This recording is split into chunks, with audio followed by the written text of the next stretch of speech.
उत्तर प्रदेश। देश में हर राज्य की अपनी खुद की एक पहचान होती है। कुछ राज्य बहुत ही बड़े होते हैं तो कुछ ही बहुत छोटे। हर राज्य की अलग अलग विशेषताएं होती हैं। उसी तरह से उत्तर प्रदेश की भी अपनी एक विशेषता है। यह राज्य बहुत ही बड़ा है और क्षेत्रफल की दृष्टि से देखें तो इस राज्य का देश में चौथा नंबर आता है। यह एक पवित्र और महान राज्य है क्योंकि इस राज्य की जमीन पर भगवान श्री राम का जन्म हुआ था। उनकी अयोध्या इसी उत्तर प्रदेश में है।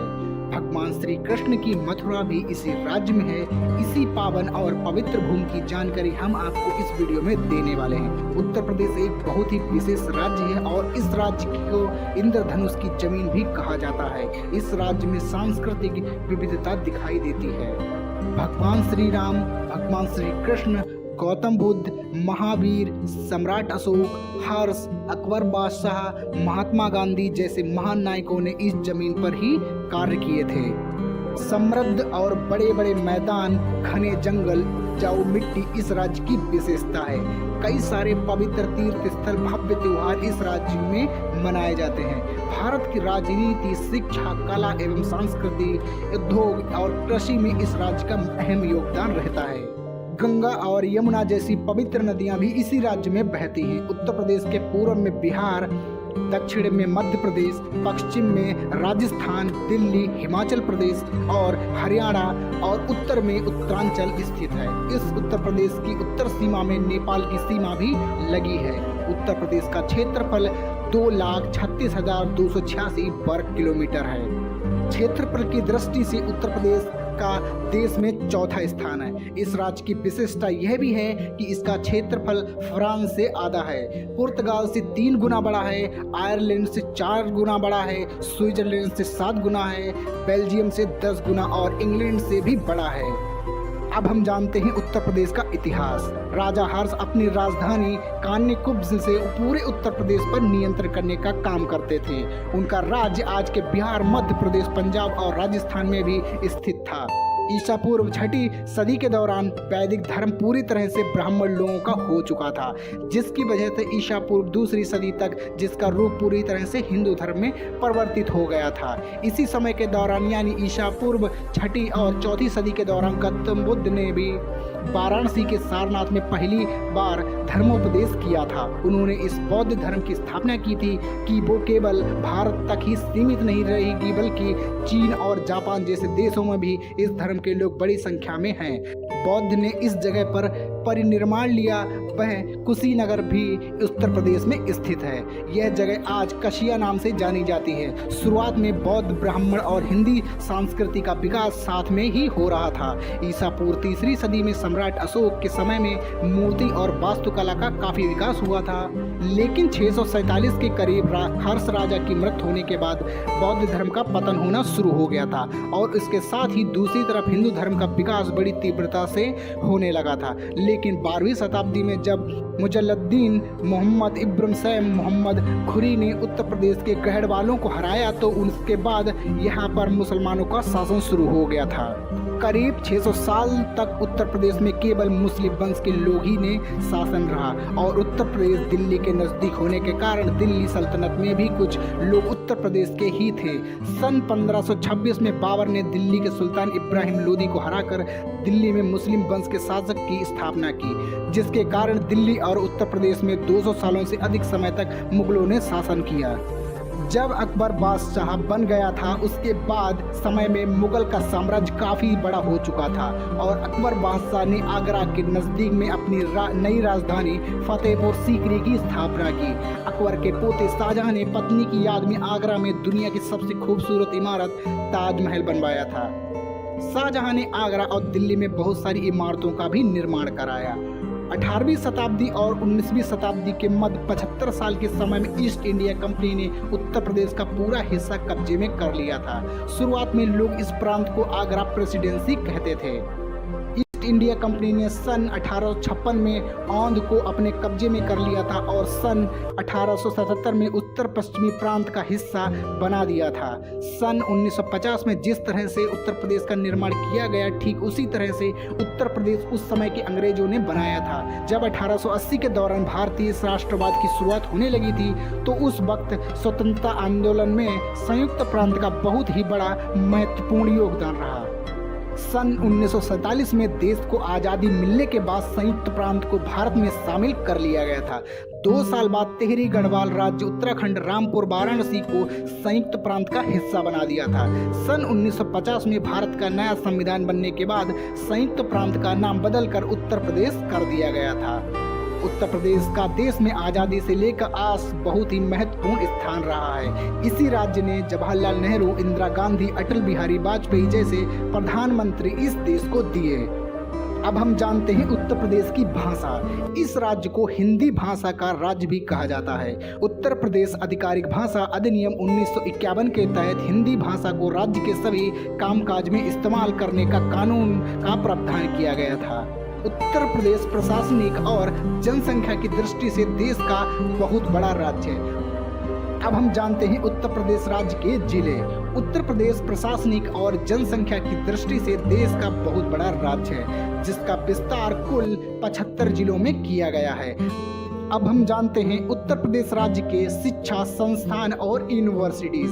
पहली है बनारस हिंदू विश्वविद्यालय वाराणसी, दूसरी है छत्रपति साहू जी महाराज यूनिवर्सिटी कानपुर, तीसरी है डॉक्टर भीमराव अंबेडकर यूनिवर्सिटी आगरा, चौथी है लखनऊ यूनिवर्सिटी, पांचवी है अलीगढ़ मुस्लिम यूनिवर्सिटी, छठी है स्वामी विवेकानंद यूनिवर्सिटी मेरठ, सातवीं है बुंदेलखंड यूनिवर्सिटी, आठवीं है भारतीय प्रौद्योगिकी संस्थान वाराणसी, नवीं है तीर्थकर महावीर यूनिवर्सिटी मुरादाबाद, 10वीं है मदन मोहन मालवीय तकनीकी यूनिवर्सिटी गोरखपुर। अब हम जानने वाले हैं उत्तर प्रदेश के पर्यटन स्थल टूरिज्म के बारे में। देश में सबसे ज्यादा पर्यटन इसी राज्य में होता है। यहाँ पर कई तरह के त्योहार मनाए जाते हैं और कई स्मारक मंदिर विहार है, और साथ ही इस राज्य की संस्कृति भी बहुत ही समृद्ध है। गंगा नदी के किनारे इलाहाबाद में माघ मेला त्योहार बड़े आनंद से मनाया जाता है। यह त्योहार 12 साल में एक बार मनाया जाता है और इस त्योहार को कुंभ मेला भी कहा जाता है। इस त्योहार के दौरान 1 करोड़ से भी ज्यादा हिंदू तीर्थयात्री यहाँ पर आते हैं। सारनाथ और कुशीनगर जैसे महत्वपूर्ण शहर गोरखपुर और वाराणसी से काफी नजदीक हैं। गौतम बुद्ध को ज्ञान की प्राप्ति होने के बाद पहला प्रवचन उन्होंने सारनाथ में दिया था और उन्होंने कुशीनगर में समाधि ली थी। इसीलिए बुद्ध धर्म के लोगों के लिए दोनों शहर काफी महत्वपूर्ण हैं। सारनाथ में अशोक स्तंभ भी है और यह सम्राट अशोक का महत्वपूर्ण शहर भी था। वाराणसी से केवल 80 किलोमीटर की दूरी पर गाजीपुर शहर है और यह शहर इसके घाटी के लिए काफी प्रसिद्ध है। साथ ही बंगाल के गवर्नर लॉर्ड कॉर्नवालिस की कब्र भी है। इस कब्र की देखभाल काम करने के लिए भारतीय पुरातत्व विभाग संभालता है। इटाहा शहर का पटना पक्षी अभयारण्य भी इसी शहर में स्थित है। उत्तर प्रदेश की राजधानी लखनऊ में भी कई सुंदर स्मारक हैं। वाराणसी शहर यहाँ के घाट के लिए काफी प्रसिद्ध है। पर्यटन को बढ़ावा देने के लिए सन 1972 में पर्यटन निदेशालय की स्थापना की गई थी और इस संस्था के डायरेक्टर जनरल के पद पर IAS स्तर का अधिकारी जिम्मेदारी संभालता है। व्यावसायिक पर्यटन पर कामकाज संभालने के लिए सन 1974 में उत्तर प्रदेश पर्यटन विकास निगम की स्थापना की गई थी। इस राज्य की पृष्ठभूमि बहुत ही गहरी और लंबी है। लंबे समय से यहाँ पर कई तरह के लोग आए और चले गए, लेकिन जाते जाते उन्होंने अपनी संस्कृति वास्तुकला इस राज्य को विरासत में दे दी।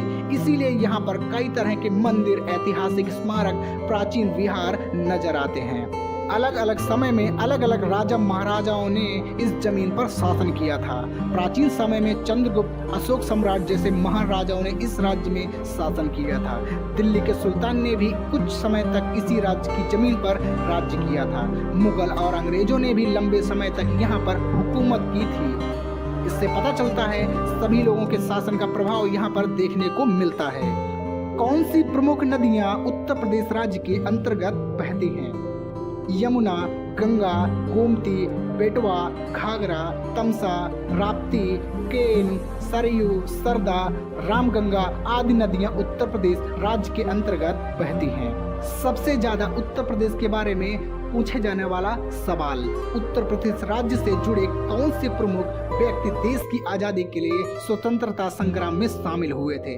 पहले चंद्रशेखर आजाद, रानी लक्ष्मीबाई, झांसी की रानी, मंगल पांडे, बेगम हजरत महल, अशफाक उल्लाह खां, राम प्रसाद बिस्मिल, सहजानंद सरस्वती, गोविंद वल्लभ पंत, बख्त खान, झलकारी बाई इत्यादि। पर्यटन की दृष्टि से कौन सुंदर स्थल उत्तर प्रदेश राज्य में मौजूद हैं? पहला है ताजमहल, फतेहपुर सीकरी, विंध्याचल पर्वत श्रेणी, दुधवा नेशनल पार्क, चंबल वन्यजीव अभयारण्य, सारनाथ, अशोक स्तंभ एवं शिलालेख, हस्तिनापुर शहर, Jim Corbett national park, Ganga ghat Varanasi इत्यादि। हिंदी फिल्म जगत के कौन से व्यक्ति मूल उत्तर प्रदेश से संबंधित है? पहला है अमिताभ बच्चन, जया बच्चन, नसरुद्दीन शाह, नवाजुद्दीन सिद्दीकी, राजपाल यादव, राज बब्बर, जया प्रदा, अनुराग कश्यप, जिम्मी शेरगिल, सौरभ शुक्ला इत्यादि। उत्तर प्रदेश राज्य के अंतर्गत कौन से पवित्र धार्मिक स्थल मौजूद हैं? श्री कृष्ण जन्मभूमि मथुरा, श्री राम जन्मभूमि अयोध्या, काशी विश्वनाथ ज्योतिर्लिंग बाबा, काल भैरव मंदिर वाराणसी, गंगा घाट। तो दोस्तों, आपको उत्तर प्रदेश की यह जानकारी आपको कैसी लगी? दोस्तों, अगर आपको उत्तर प्रदेश में जाना पसंद है या आप रहते हैं तो दोस्तों हमें कमेंट करके जरूर बताइए आपको यह इन्फॉर्मेशन कैसे लगी। तो दोस्तों, चैनल को सब्सक्राइब कर लीजिए और वीडियो अच्छी लगे तो दोस्तों लाइक जरूर करिए। दोस्तों, हम मिलते हैं आपको अगली वीडियो में।